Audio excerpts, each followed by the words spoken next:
I will be talking today about email marketing, how you can do email marketing in Feathr, and I'll be joined by a marketing person from a food bank who has gotten great results doing her email marketing in Feathr. So I'll be having a great conversation with her in a few minutes. So let's get started.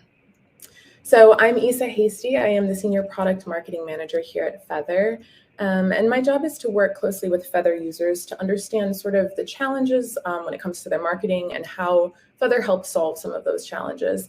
And the main goal of these product webinars is to sort of share those insights that I get from speaking to customers and hearing their stories and looking closely at their campaign strategies and sort of bring that to you all. And then in some cases like today, I actually get to bring on a customer with me so you can hear firsthand about people's experiences using the Feathr platform and how they tackle some of the big marketing challenges that come with working in the nonprofit world. So with that, I will introduce today's guest, Katie Adkins.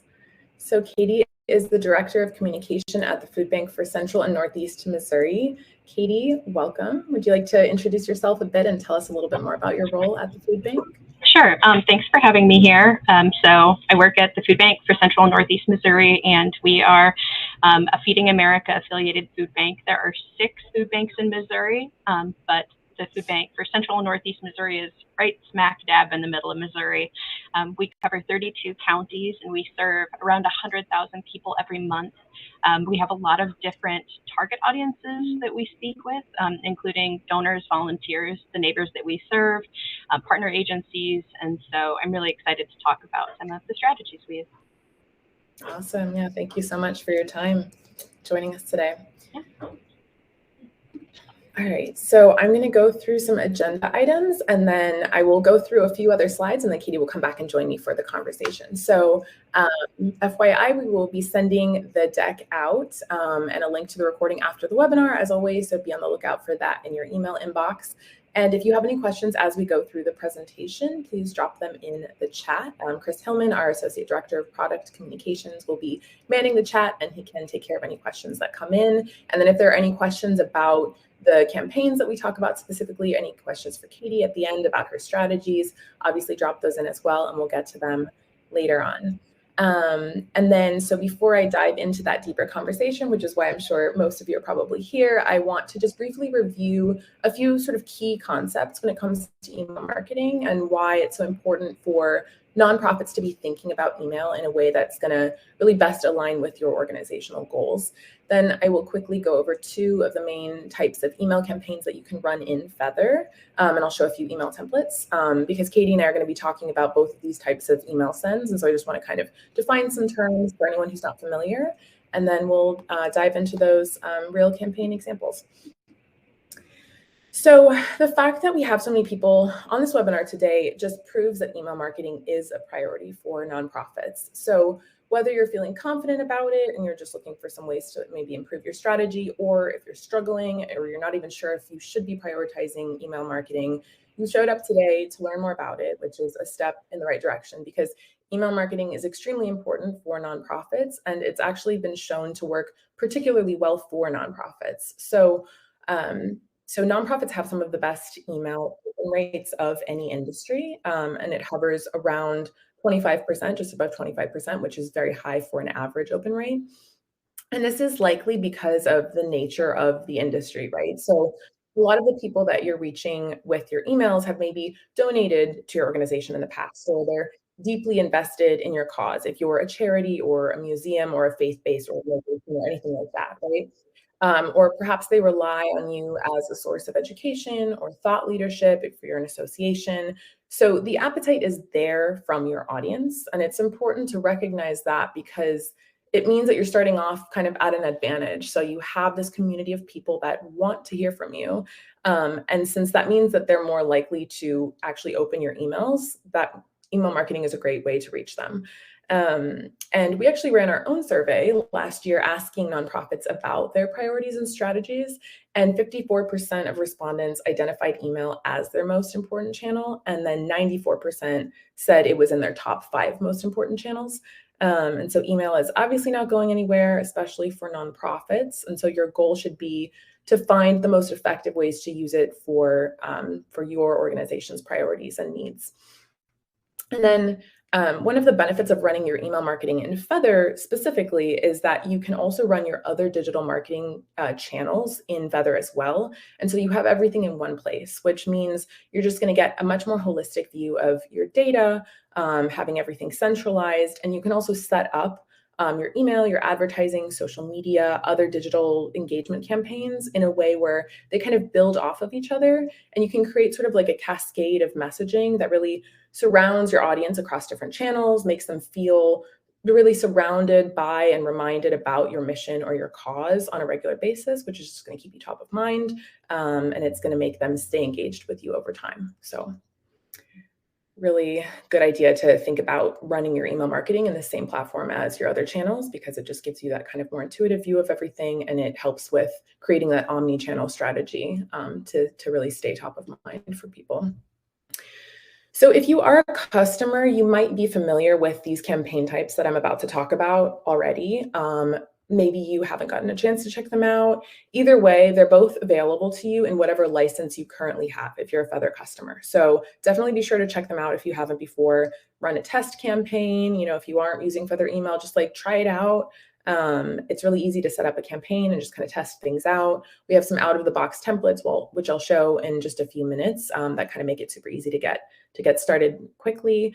And if you're not a customer, but you've attended maybe one of our other email marketing webinars in the recent past, you might also be familiar with single send and auto send campaigns, but I want to give just a quick refresher for anyone who might benefit from it. So in Feathr, what we call a single send campaign is essentially your standard email, your standard marketing email that you can send to any segment that you want to reach, or a list, or even individual contacts. And you include the people that you want to send it to, you exclude the people that you don't, schedule it for a specific time, set up whatever messaging you want to send, and it goes out. And this can be useful for a variety of different things, many of which you're probably already doing at your nonprofit. So maybe like a magazine, a monthly newsletter, event invitations. You might have like an early bird campaign to offer discounts for an event that you're hosting, gift match emails for donation drives, things like that. So basically any send to a predefined list. And this can get as segmented as you want in Feathr because of all of the data that you're tracking in Feathr on your website activity. So you can create a segment, for example, of all of the people who came to your Donate Now page in the last 30 days, if you want to hit them with, a donate email. And so you might, that they have more like recently been to that page, and that makes it just a little bit more personalized and targeted than if you were to send that same email to everyone in your email database, regardless of when they've been to your site. So like anyone who's been to your donate page in the last 30 days is probably going to be a little bit more primed to donate to, a campaign that you're running than somebody who hasn't visited your site in 2 years or 7 months even.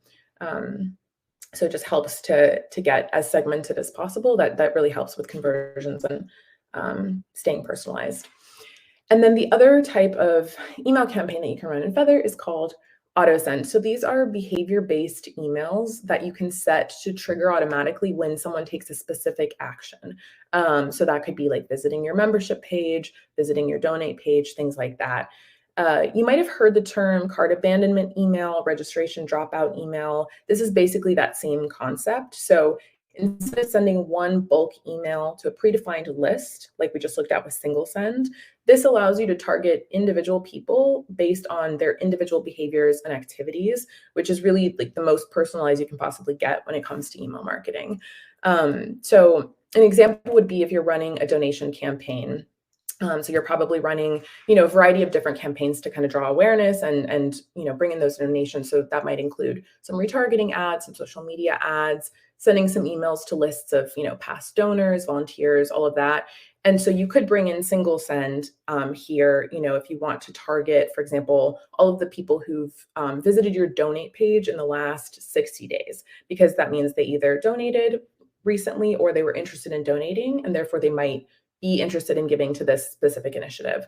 But the way that auto send comes into play here is cool because you can set it up to trigger an email to go to somebody right after they visit this donate page and leave without making a donation. So instead of just relying on, oh, here's a group of people who, in the recent past have visited my donate page and, let me email them about this new donation campaign. With auto send, you're actually messaging people almost immediately after they've visited this page that you're sending them to, or that maybe they came to it organically on their own, but basically they hit that page. If they don't make a donation and they leave, you're then reaching them with this email so soon after, letting them know that you'd like them to reconsider, come back, complete their donation. And the timeliness of this type of email is really what sets it apart, because people who are visiting your site and engaging with your marketing materials are typically doing that because they are interested in your cause, or your mission or your event or what have you. And people get busy, they get pulled away from things, they second guess, their wallet is downstairs and they don't want to go get it. And so reaching them with that personalized message so soon after they were engaging with you will remind them that, their contribution is important, their attendance to your event is meaningful, and it'll increase conversion rates when you hit them, in a timely way that's personalized.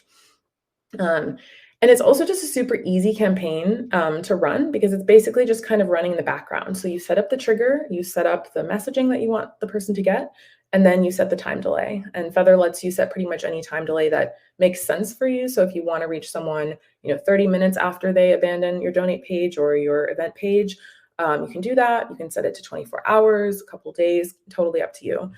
And so what are some ways that you can apply this campaign type? So essentially any trackable activity on your website that you want people to do, you can set that as the trigger for one of these automated emails. So if you have an event coming up, you can set the trigger that if someone visits the event page and doesn't sign up, they get an email, an hour later telling them to come back and sign up for the event. You can even broaden this to include other page visits. So if you have this event coming up, you might want to target people who visit your About Us page, because that might be an indicator that they might be interested in attending this event. And so that could be a trigger, visits to your About Us page, visits to other event pages, anything on your site that feels relevant to this event that you're promoting now, that could be a trigger for sending them this email to sign up. And then you can apply this to member signups. So someone visits your membership page, doesn't become a member, hit them with an email. Same goes for donation drives, course registrations, volunteer signups, all of these things. And you can also use this campaign for multiple initiatives. So you might be a member-based organization that also hosts events. And so in that case, you could set up an auto send campaign for memberships to kind of get that slow trickle of new members throughout the year. And then you could also set up an auto send campaign around your big event to maximize registrations. And then a quick note for any customers who are already using AutoSend, we actually released an enhancement to this feature, I think last night or yesterday. And basically it allows you to get notified. So you will be notified when your campaign is coming to an end. So like I've said, a lot of customers like to set these campaigns up and kind of leave them running in the background, sometimes all year long. But the longest that you can set an auto send campaign is for 365 days. And so if you'd like to kind of keep it running beyond that year or whatever time frame you set, we will now send you an email notification, and you will also see notifications in the notification center in Feathr in the app, telling you, hey, heads up that the time window is coming to a close. If you want to keep this campaign running, you just go into the campaign and adjust the time frame. You don't have to launch a new campaign or anything like that. You just switch up the time and say, okay, I actually want it to run from now until 20 days out, 365 days out, whatever you want to extend it by. And so that kind of takes the burden off of you to remember, exactly when you set it up, exactly when it's expiring. So hopefully that helps take a little bit of weight off of your shoulders. Cool.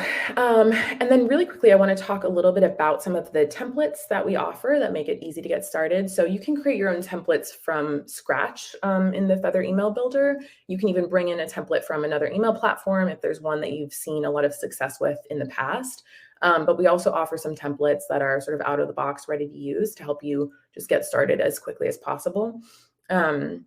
We've built these based on some common use cases we've seen for nonprofits. So, like newsletters, membership appeals, donation drives, things like that. So I just have a couple of quick screen grabs of these so you can kind of see the vibe. So this is one of our newsletter ones. You can kind of see all the standard tiles here for what you might need. It's drag and drop. And then we've got, sorry, it always does them twice for some reason. Okay. And we got this one, which is a fundraising template.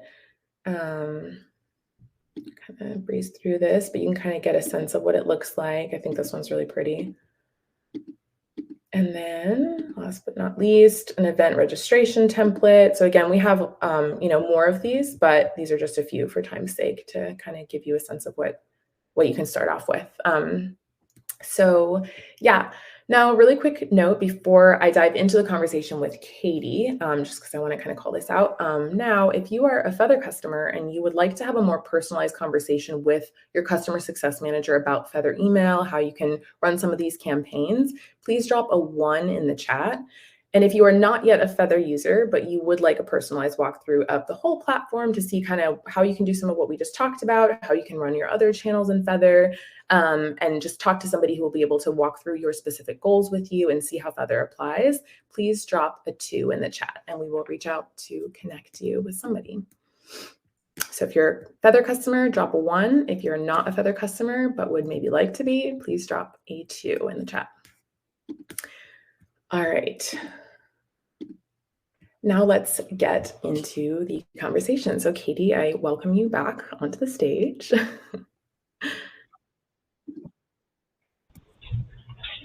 Hi. So yeah, before we get into some of the details of these campaigns, I was hoping you could share just a little bit more about the food bank, the mission, anything else that you think would be helpful.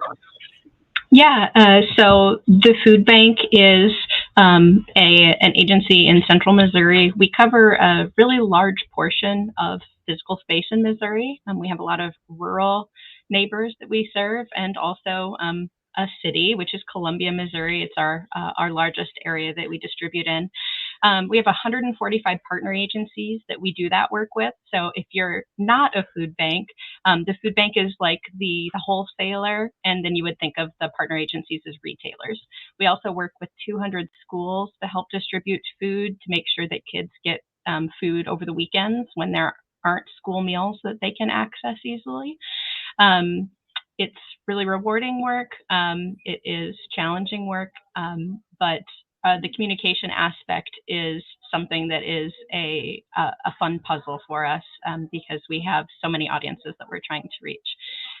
So here in Columbia, we just opened a new location that we distribute food directly out of, which is not something that all food banks do. Not all food banks run their own distribution point. So we have what we call the food bank market. It just opened in November. So we're one of the probably 20% of food banks that runs a food bank and then runs a partner agency. So we also have to think about communications for the food bank market. And we just wrapped up, almost wrapped up our capital campaign for that particular space. And I'm excited to talk about that too. Yeah, awesome. Yeah, we'll definitely get into that specific campaign and we'll get into a little bit more about audience segmentation, a lot of the things you just mentioned. Could you talk a little bit about what your marketing looked like before you used Feathr? Yeah, so when I came onto the food bank team, there had been a communications person who had just left for another sort of dream job. And so I started without a lot of background except for what my amazing team could tell me, but those people were not communications people. So the food bank was using Constant Contact for email. They were using some Facebook ads, and that was about it for digital marketing. We did have, and we do have, a partnership with RKD, and they do print mail. And that has been a great partnership. They also did some digital for the food bank at that time. Things have changed, and we do all of our digital marketing here in-house now. And obviously, we've moved away from Constant Contact to Feathr. Could you talk a little bit more about that transition from Constant Contact to Feathr, kind of the reasons behind that? Yeah, it was a pretty easy transition. I've used a lot of different email platforms throughout my my time as a communications professional. Switching from Constant Contact was an easy argument to make. We were spending around $280 a month on Constant Contact. So for the year, we were spending a decent amount, and the price difference to move up to Feathr seemed like a no-brainer, just because there were so many other abilities that Feathr gave us. So we made that switch. It was really easy to start using email templates, to build our own email templates from there. And we really, really heavily started using Feathr for email. And then we started integrating other campaign types too. So geofencing, display ads, things like that. Cool. Yeah. So before we get into the campaign, I have one more quick question. So what would you say are some of the benefits you've found from running email marketing in the same platform as your other digital marketing channels? Yeah, we have a small team, so that is a huge benefit, to be able to be really efficient and effective and run things out of the same platform. Right now we have a team of 3, but when we started using Feathr, it was just me, team of 1. So it was exciting to onboard a new platform where I knew I was going to be able to kind of understand the whole picture of the digital experience for the people that we were working with, that we were trying to create a narrative. And obviously that doesn't just happen through one email or one ad, one visit to our website. So it's been exciting to be able to explore kind of the behavior and the relationship that our donors, our volunteers, our neighbors build over time by the data that we can get in Feathr. Yeah. Yeah, I sometimes use the phrase like cascade. I think earlier today I used the phrase cascade of messaging, and I think I heard that from you originally. I just like that sort of picture of like really surrounding people across channels with this cascade of messaging that they get that kind of moves them further and further along based on where they're at sort of with your organization. So yeah. And to one thing that you mentioned earlier was, having a rich data set to be able to really heavily target specific messages to. The longer that you use Feathr, the more information you're able to gather about your audience. And so, we're finding now, after, a couple of years of being with Feathr, that we just have so much more to work with as far as targeting. And so it's getting really fun because we have information that we didn't have access to before. yeah, for sure. You can get super segmented the more data you have. Yeah. Cool. All right. Well, let's move on to this specific campaign, just to kind of make this a little more tangible for everybody. This particular campaign was very successful. It's the one you just mentioned, the capital campaign for the pantry. Can you give a little bit of background on this capital campaign, sort of what you were looking to achieve and how you approached the initiative? Yeah, so the capital campaign, we called it the Nourishing Neighbors Capital Campaign, was for fundraising for the market that I mentioned earlier. That is a space that used to be a grocery store that we were going to renovate entirely. That was really so we could move our existing pantry operations into a larger facility where we could offer neighbors the opportunity to engage with other resources in the community. So we have a space for visiting services. We have a relationship with Compass Health in our area, so they're running a primary and preventive care clinic out of that space. It's really to serve the whole person. So it's an easy message to share because of how amazing and sort of unique this space is. But the price tag on that, we had a $7 million capital campaign goal. We knew that we would have to do a lot of fundraising, and we didn't halt any of our other efforts while we were doing that. So I'm actually really excited to share that we've hit our $7 million campaign goal. We purchased the building 3 years ago, and we really started fundraising, in May. So we have our public campaign was in May. And so we've done a lot of fundraising in a really short period of time. And we've done a lot of digital marketing around the market. And that's not just for donors and volunteers, it's also for our neighbors too, because we wanted to make sure the people that we were serving felt confident and comfortable as they were moving into this new space. So it's been a big opportunity to have Feathr and be able to reach people in a different way. Also, the space is bigger, so we need more volunteers. So we're continuing to think of new ways that we're going to try to gain the interest of some of our potential volunteers, maybe people who haven't engaged with the food bank yet. Awesome. Yeah, that's amazing. Congrats on hitting 7 million. That's huge. Yeah, and I'll click into your account in a minute just to kind of show some of the campaigns, and we can sort of click around and talk through those. But Yeah. I think this would be a good point to talk about sort of like, I think it's important to talk about the nature of this type of work, because I think there are probably a lot of other nonprofits in the audience who might be working with sensitive issues like food insecurity, health issues, things like that. And one of the challenges is, remaining sensitive to the needs of the people that you're serving and speaking to and trying to reach, while also doing good marketing, doing marketing that's going to result in capital and donations, and so that you can actually serve your people and do good work. And so I was hoping you could share a little bit for the audience about your approach when it comes to marketing and messaging in general, while keeping in mind sort of those issues, or like trying to be sensitive when you're setting up your campaigns. Yeah, I think we talked about this a little while ago, but we had this kind of moment where we were geofencing the old location, Central Pantry. We were doing historical geofencing to do display ads for any neighbors or volunteers who had been in that location over the past 6 months, just to make sure people were aware that we were making this transition. We did a lot of other messaging too, but we thought that that was a good way to capture people if they'd been in that location.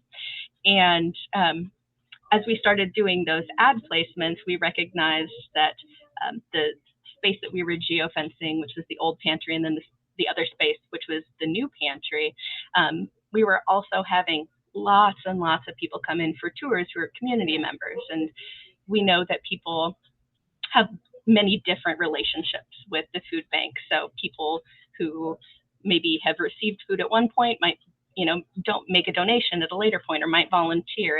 It's really just kind of a life cycle of a relationship with the food bank rather than one single exchange. So we had to rethink our landing page because of that, because we didn't just want people who saw that ad and clicked it thinking that they were going to maybe make a donation to a really important campaign, to get information on receiving food and then not have any quick way to click over and make that donation. I think it's important that donors do see that information and have that experience where they look at what people who are in need of food would need too. But it was just really easy to restructure that page and make sure that we, added additional links, buttons right at the top to direct people. So we kept the information the same, and it continued to be really targeted towards neighbors, but then recognized that we needed to serve our donors and our volunteers on that same space. So we didn't realize that until we were actively launching the campaign, and then we kind of did that scramble where we restructured the page, but it happens.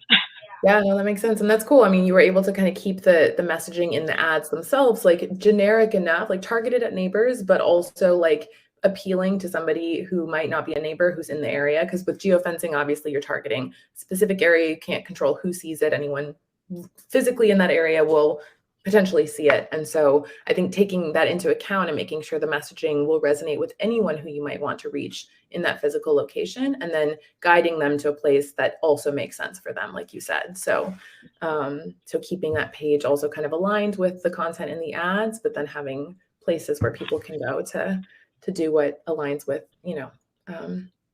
how they fit with your organization. So yeah, that's super, super cool. So yeah, let me get out of here and into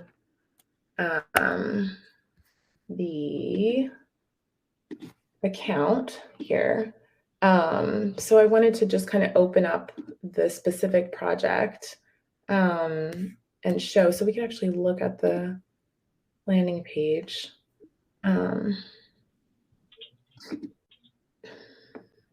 Just to kind of give people.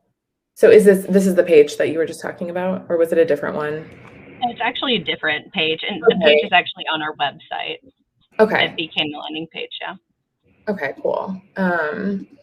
Yeah, so I think this was the email that had the really amazing results, right? Do you want to talk through that? This was the morning after the big event. Yeah, so we had this big ribbon cutting event, and it was the launch of our capital campaign.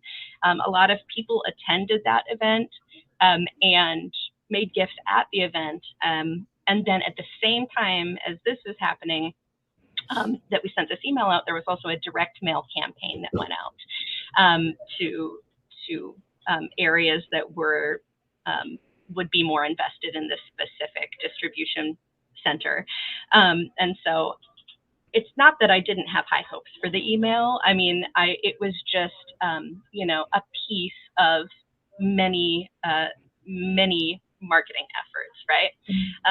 So the open rate was great. It was 47%, which is, pretty similar to a lot of our emails that we send. The click-through rate was 3.2%, so that was really positive also. I was somewhat surprised that this email generated more than $5,000 in gifts in just a couple of days, just because it was competing with so many other ways for people to give. So it didn't seem like it took away from anything else. It was just one additional reminder of the, a really easy way to give. So like I mentioned, at the same time we did the email marketing, the direct mail marketing, we thought that might bring in around $50,000, and at this point it's brought in more than $150,000. So all things considered, I think the email probably continued to help people remember that this was an opportunity to give, whether they got the direct mail first and then saw the email after, or they were primed because of the email and they got the direct mail piece. Just really thinking about all of the touch points, I think made this and the direct mail campaign really successful. Yeah, no, that's awesome. And then, if we look at the report for this specific email, which again went out, or no, this is not correct.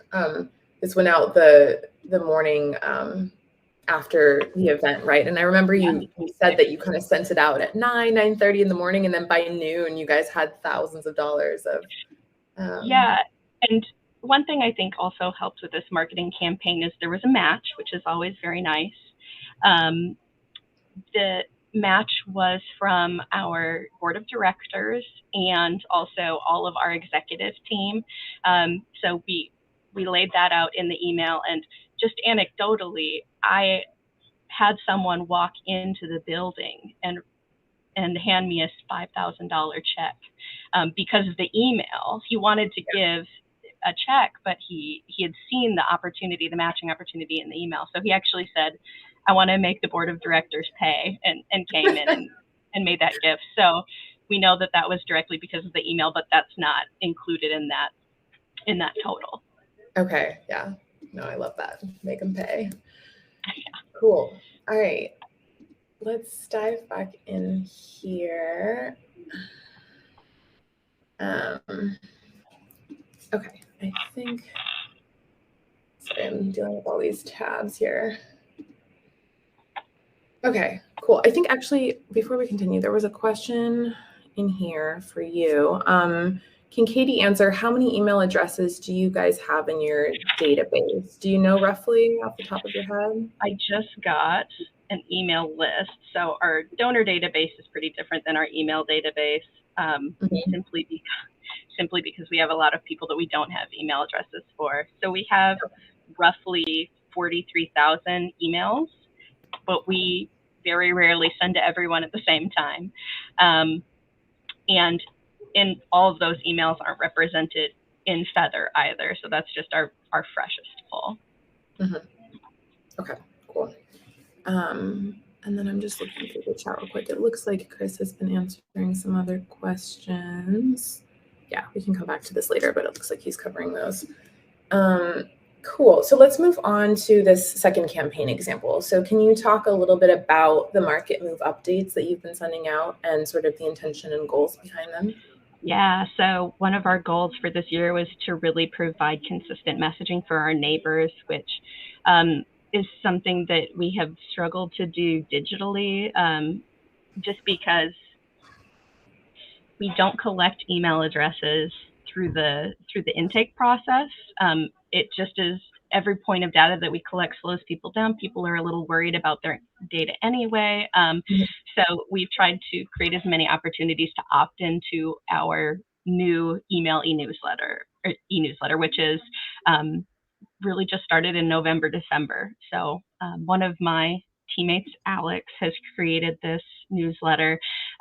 It's going out to more than 100 neighbors every month, but we continue to see that list grow and grow. And I think she's done a really nice job of creating something that is really looking at whole person wellness while keeping the focus on our mission, which is food. So if you want to click into her email, you absolutely can. I just think it is such a nice way to kind of steward the relationship with our neighbors too, because I feel like that's a really important part of what we do. So we're trying to do that as much as possible.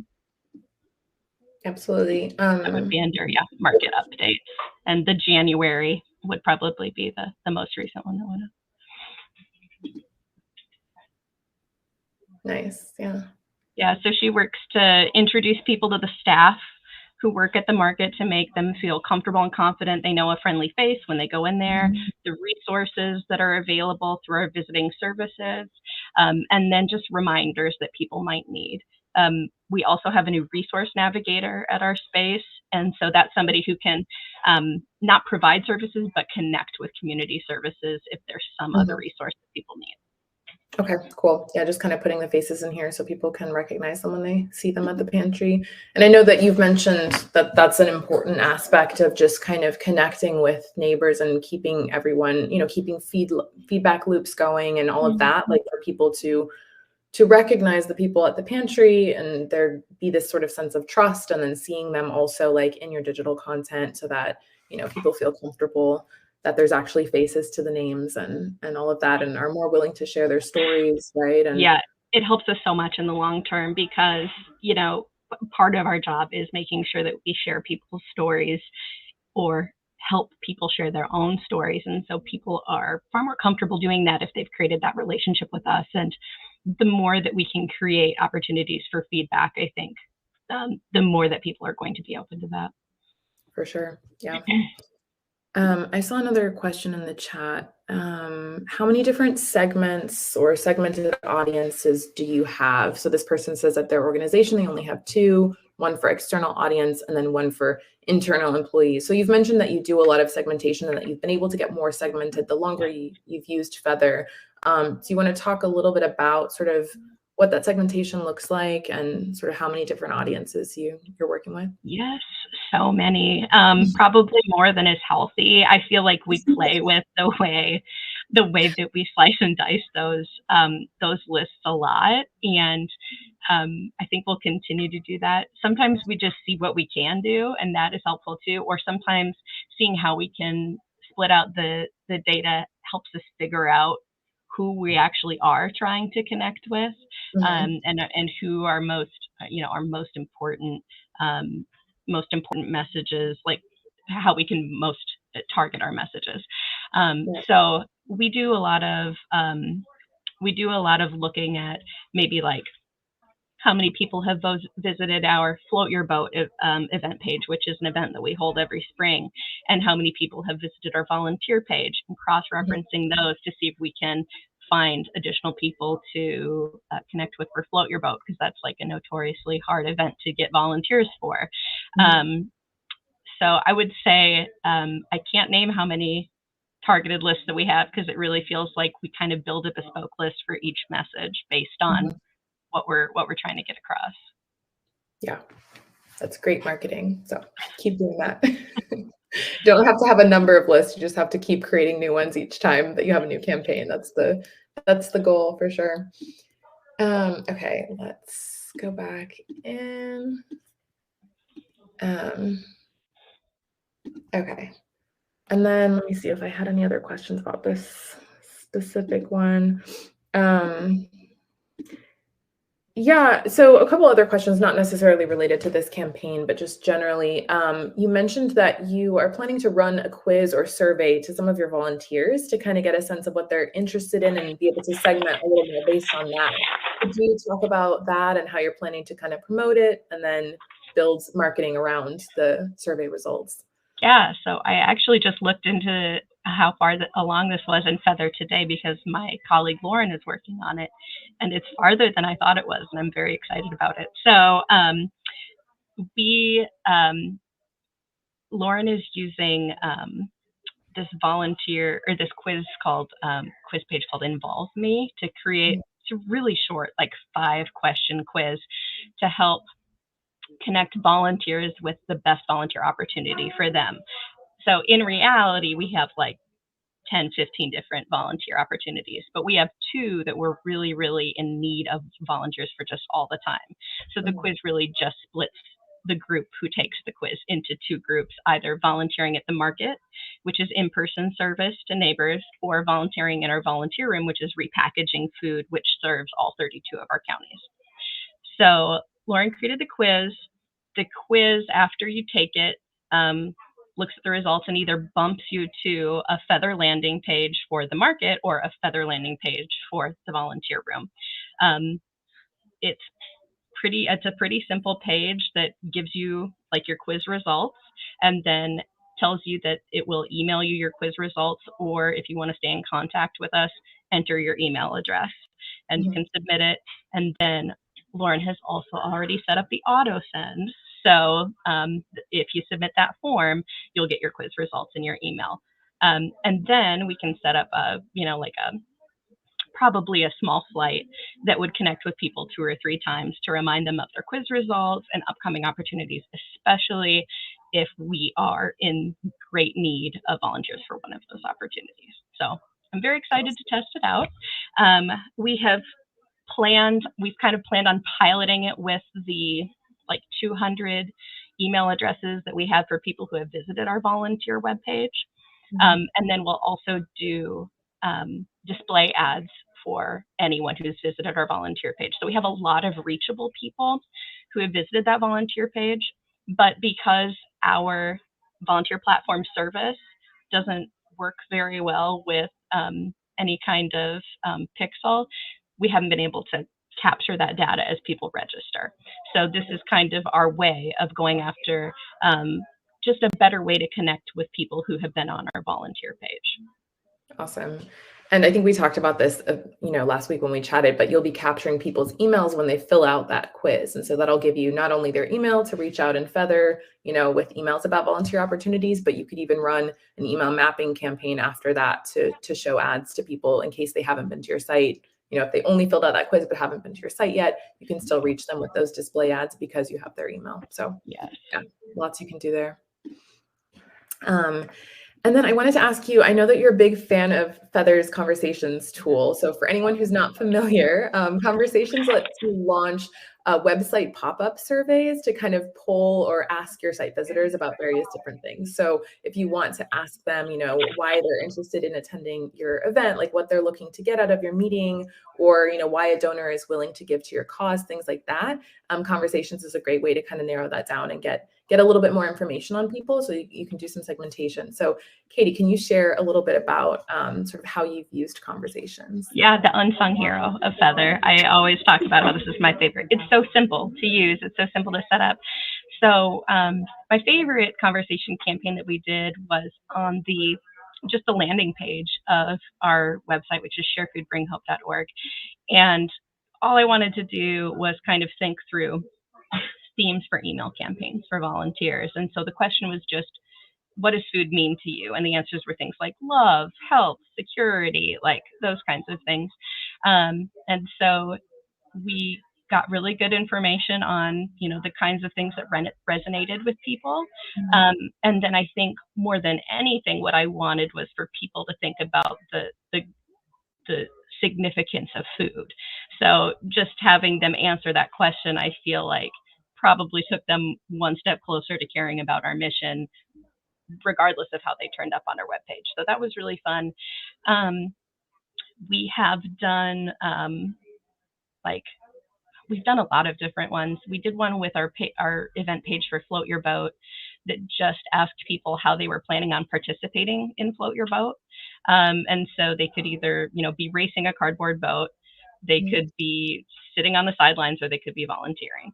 And so then we had 3 different segments of people that we could reach out to with information just about that way to engage at Float Your Boat. That was a really easy one.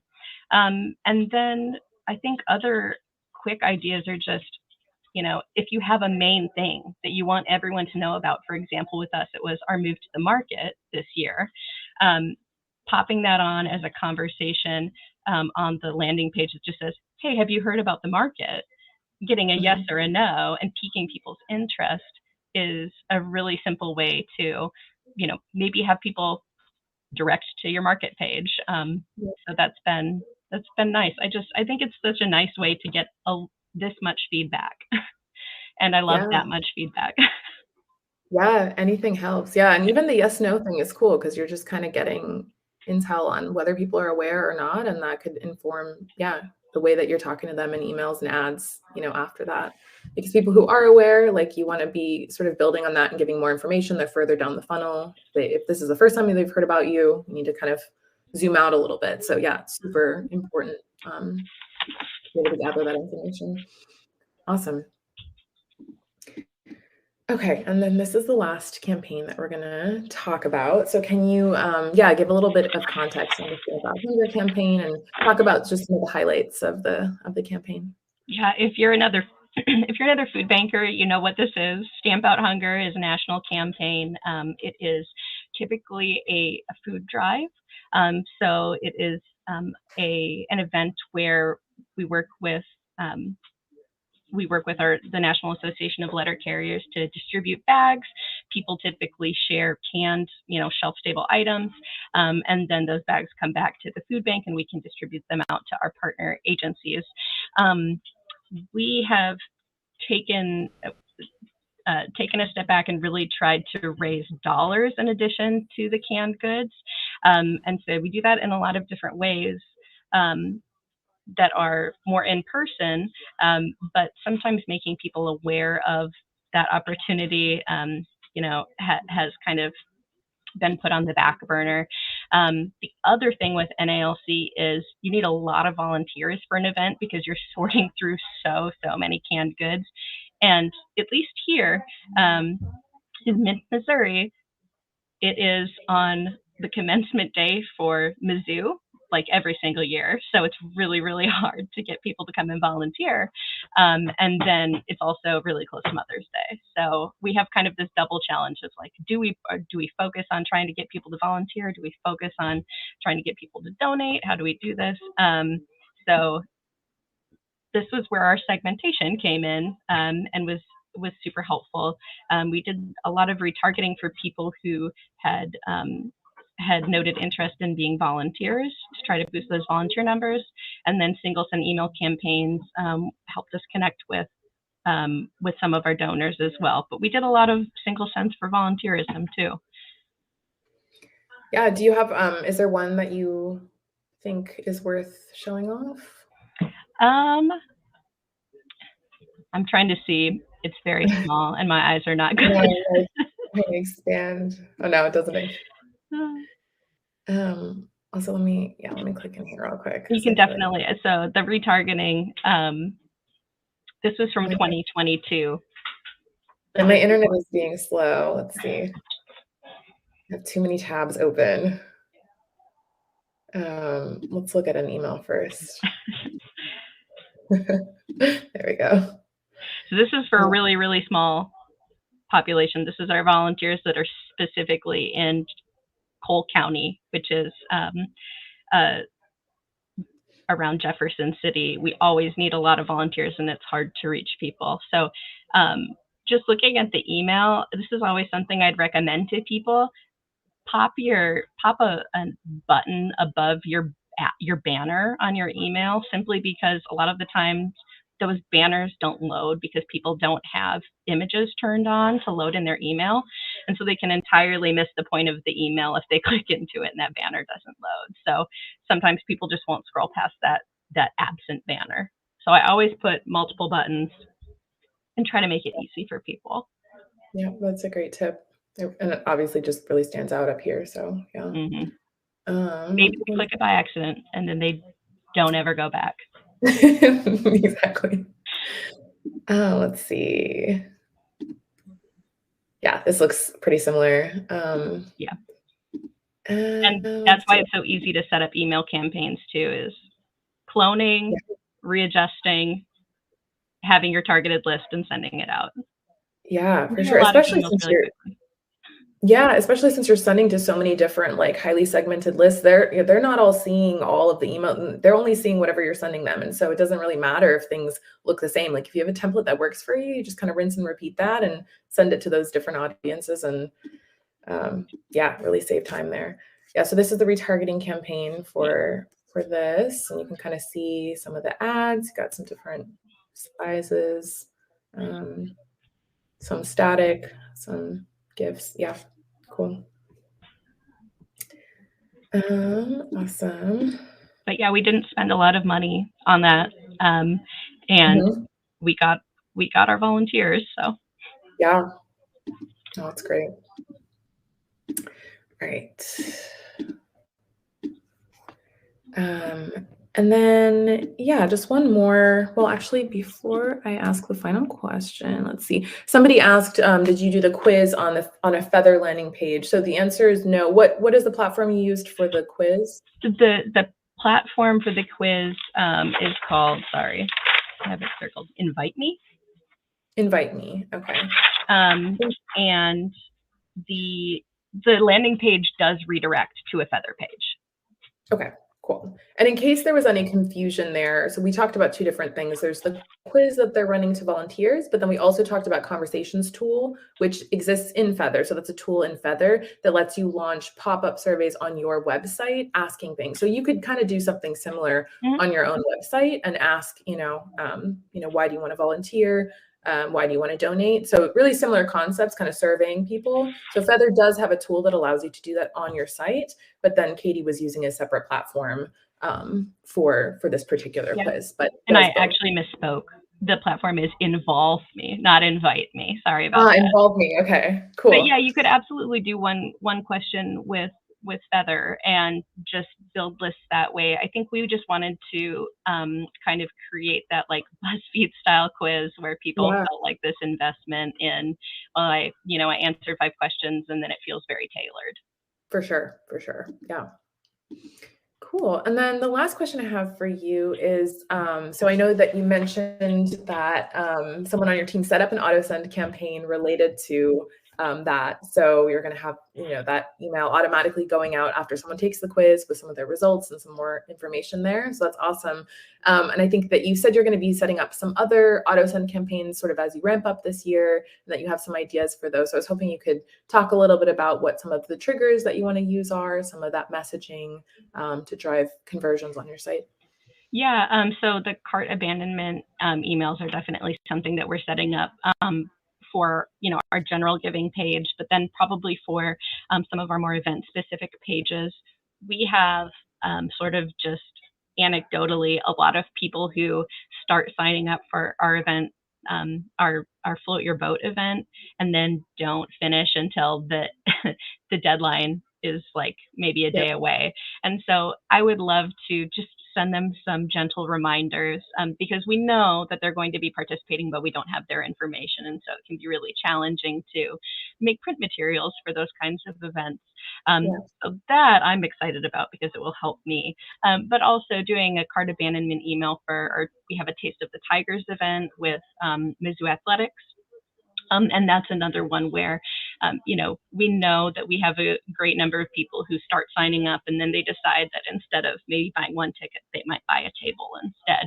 And so just reminding them kind of gently that is an outstanding task that they haven't completed would be a really nice reminder. So we're really excited for cart abandonment. And we've also thought about something similar for our food and fun drives. Because we do have emails that go out at the beginning of those events, but we haven't done a lot of cart abandonment emails. I'd love to see it go out 1 hour before the event ends to really create that fear of missing out, especially when we have matching opportunities. So cart abandonment is kind of the name of the game for our next couple of months. Awesome. Yeah, looking forward to hearing how those go. Yeah. I think that's all we have for today. I'm just seeing if there's any more questions for you, Katie. Let's see. Yeah, it looks like Chris is taking care of some of the technical questions. So I think that is it for today. Thank you again so much, Katie, for your time. This has been wonderful. And thank you everyone for joining. So just a reminder, if you're a Feathr customer, you like what you saw today, you want to do some of what Katie's doing, please drop a 1 in the chat and we'll connect you with your CSM to kind of talk more about that. If you're not a Feathr user, but you'd like a personalized walkthrough and you'd like to do some of this, please drop a 2 in the chat and we'll connect you with somebody who can show you how these campaigns work, get a little more specific with your goals. And yeah, so Feathr customers drop a 1, non-users drop a 2. And we look forward to talking to a lot of you, hopefully. So thank you again, Katie. And yeah, I'll give everyone just a couple more minutes to drop the numbers in, but yeah, this has been great. So thanks for joining.